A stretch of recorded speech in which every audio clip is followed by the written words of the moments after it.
সরকারের কাছে আমার বিনীত আবেদন, মসজিদের ইমাম এবং মুয়াজ্জিনদেরকে এমপিও ভুক্তির আওতায় যেন আনা হয়। সারা বাংলাদেশের সকল মসজিদে যেন আবার পুনরায় মুক্তব চালু করা হয়। যারা ইসলামকে নিয়ে কটূক্তি করবে, বিদ্বেষী করবে এবং যারা আলেম ওলামাদেরকে নিয়ে কটূক্তি এবং বিদ্বেষী করে তাদেরকে যেন সামাজিকভাবে বয়কট করা হয়।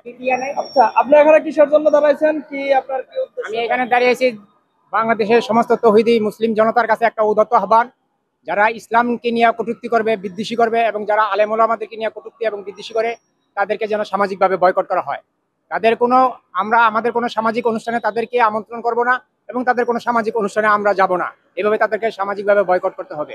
এটি হলো তৌহিদি জনতার কাছে আবেদন। আর সরকারের কাছে আমার বিনীত আবেদন, বর্তমানে ধর্ম উপদেষ্টা অত্যন্ত সজ্জন বিজ্ঞ আলেম, উনি দিনই একজন রাহবার, অত্যন্ত ভদ্রলোক, অত্যন্ত নীতি আদর্শবান লোক। ওনার কাছে আমার একটা বিনীত অনুরোধ, বাংলাদেশের সকল মসজিদের ইমাম এবং মুয়াজ্জিনদেরকে এমপিও ভুক্তির আওতায় যেন আনা হয়। এই ইমাম এবং মুয়াজ্জিন সাহেবরা অতি অবহেলিতভাবে আমাদের সমাজে আছে, অথচ এরা দিনের রাহবার, এরা আল্লাহ রসুলের দিন প্রতিষ্ঠার জন্য খেদমত করে যাচ্ছে। এরা সমাজের সর্বস্তরে এরা বিদ্যমান। এরা না থাকলে এই সমাজ, মসজিদ এবং ইমাম মুয়াজ্জিন না থাকলে এই সমাজ আইয়ামে জাহিলিয়াতের যুগের চেয়েও বর্বর হয়ে যেত। তারা আমাদেরকে দিনের পথ দেখাচ্ছেন, তারা দুনিয়া আখিরাতের পথ দেখাচ্ছেন।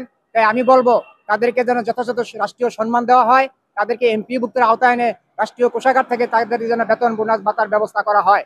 আরেকটা কথা হলো, আমরা ছোটকালে সকালে মক্তব পড়েছি, যেটা শিশুদের ধর্মীয় ধর্মীয় শিক্ষা প্রতিষ্ঠান হলো মক্তব। এই মক্তবে পড়ে আমরা আমাদের দিন সম্পর্কে, আমাদের ভদ্রতা, নম্রতা, সভ্যতা, আদর্শ, সততা সম্পর্কে জেনেছি। কিন্তু আজ এটা ভুলুণ্ঠিত, আজ এটা বন্ধ হয়, প্রায় বন্ধ হয়ে গেছে। কোনো মসজিদে এখন আর মক্তব পড়ে না।